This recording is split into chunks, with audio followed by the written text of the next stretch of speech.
বন্ধুরা good afternoon, সকলকে জানাই শুভ দুপুরের শুভেচ্ছা। তো দেখো কড়াতে তেল গরম করে তেল চাপিয়ে দিয়েছি। আর এই যে এবারে একটু 5 ফোড়ন দিয়ে দেব।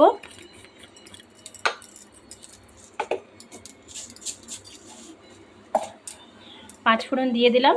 কি রান্না করছি দেখো, এই যে দেখো ডিম ভেজে রেখেছি, ডিম রান্না করব আজকে। আর এদিকে দেখো টমেটো কেটেছি, পেঁয়াজ, আদা, কাঁচা লঙ্কা, এটা দিয়ে ডিমের তরকারিটা করব। আর এদিকে দেখো এটা ভেজেছি তোমার থোড়টা তোমার পেঁয়াজ দিয়ে ভেজেছি, ঠিক আছে। আর এই দেখো আলু সেদ্ধ করে ছুলে রেখে দিয়েছি, এটা ডিমের মধ্যে দেবো। খালি ডিমের তরকারি আর এই ভাজা আর এই যে ভাত হয়ে গেছে, সব কিছু হয়ে গেছে। তো তো দেখো বন্ধুরা, কড়াইতে তেজপাতা, 5 ফোড়ন, গোটা গরম মশলা সব দিয়ে দিয়েছি, লং এলাচ। এবারে তোমার করব, এবারে মশলাটা পিসবো, দিয়ে চলো রান্নাটা দেখাই। তো দেখো বন্ধুরা, সব মশলা দেওয়া হয়ে গেছে। এই যে আদা, কাঁচা লঙ্কা, পেঁয়াজ সব বাটা, তার সাথে টমেটোটাও বেটে দিলাম। এবারে জিরে গুঁড়োটা একটুখানি দিয়ে দেবো এর মধ্যে।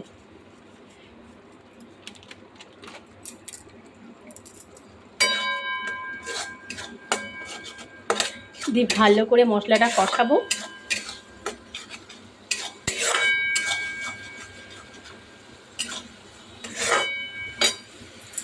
মশলাটা কষানো হলে তোমার আলুগুলো দিয়ে ভাজবো। এই দেখো প্রতিদিন তোমার চা খাওয়া অভ্যাস আছে, তাই আজকে একটুখানি গ্রিন টি করে নিয়েছি, এটা আমি এখন খাবো। আজকে আর দুধ চা করিনি।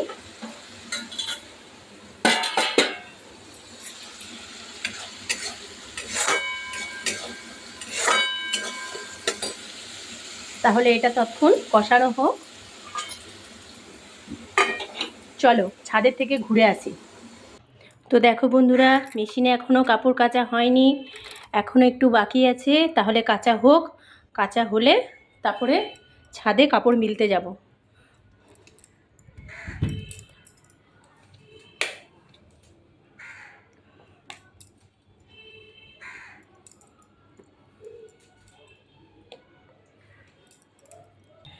তো দেখো বন্ধুরা, কাপড় কাচা হয়ে গেছে, ছাদে মিলেও দিলাম। বর্ষার আকাশ তো কখনো কখনো শুকাবে, দিয়ে আবার তুলে নিয়ে আসতে।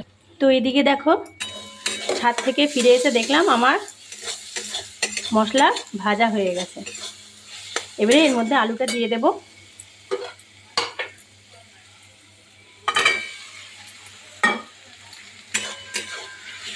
দেখো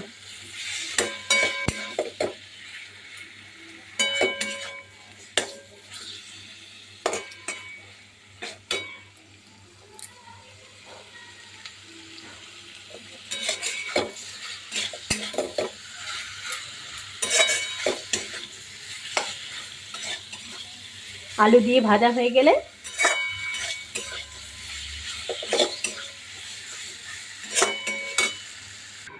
তো দেখো বন্ধুরা, ফাইনালি আমার ডিমের ঝোল ফুটতে শুরু করে দিয়েছে, একদম পাতলা করে।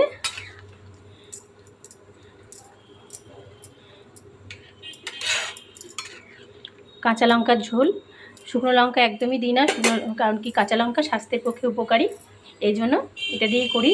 তো ঝোলটা ফুটে গেলেই নামিয়ে দেব। সব কিছু তো সেদ্ধ ভাজা আছে। তো চলো এবারে আমি আমার গ্রিন টিটা খাই।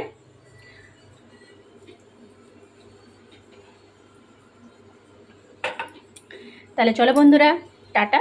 সকলে ভালো থেকো, সুস্থ থেকো, আর আমার চ্যানেলটাকে সাবস্ক্রাইব করে অবশ্যই আমার পাশে থেকো।